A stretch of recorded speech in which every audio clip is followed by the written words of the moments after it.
उच्च माध्यमिक विद्यालयातील सर्व शिक्षक प्राध्यापक शिक्षकेतर बंधू भगिनींना नमस्कार। या समावेश समागमाचे सर्व पदाधिकारी आणि महाराष्ट्राच्या कानाकोपऱ्यातून आलेले सर्व शिक्षक बंधू भगिनी त्या सर्वांचं मी मराठवाडा शिक्षक संघाच्या वतीनं मनपूर्वक कौतुक करतो, अभिनंदन करतो। मित्रांनो, हा आपला शेवटचा लढा आहे। मागच्या 20 वर्षापासून आपण आंदोलन केले, सरकारला विनंती केल्या, धरणे आंदोलन केली, मोर्चे काढले, भीक मागितली, पण या सरकारला जाग आलेली नाही। त्या सरकारला जाग आणण्याचं काम आज आपण त्या सगळ्या मागण्यांनी केलेलं आहे। ही सर्वप्रथम या शासनाने त्या आधार बनावण्याची शक्ती पाहून, संख्या पाहून, येणारा ओढा पाहून ही सरकारची रोखली पाहिजे, त्याच्यावर बंद आणलं पाहिजे। यासाठी शासनाने कागदपत्र काढलं मित्र 2 दिवसाचं विभागेतर केला जाईल।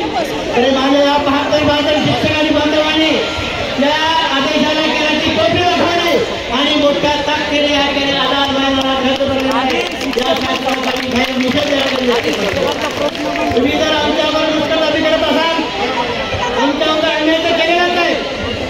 तुम्हाला मग काय हमी देता 2 दिवसाची? आमचं पूर्ण आयुष्य बर्बाद झालेलं आहे।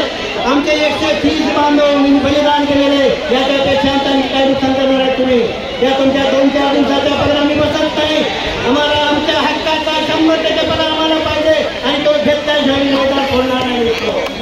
आम्हाला हॉलिंगचं पद पाहिजेच, आम्हाला प्रचलित सूत्र या ठिकाणी मंजूर झालं पाहिजे।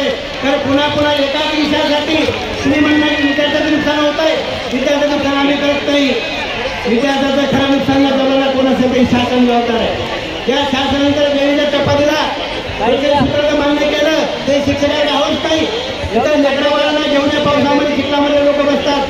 त्या सरकारला माझा इशारा आहे, आमचा कुठलाही शिक्षक या ठिकाणी गुन्हा बनवण्याने काही सूर करण्यासाठी आलेला नाही। तो त्याच्या पोटाचा हक्कासाठी, त्याच्या न्याय हक्कासाठी या ठिकाणी उपस्थित झालेला आहे। या ठिकाणी जी संख्या आहे ते आपण आज या ठिकाणी इशारा घेतला पाहिजे।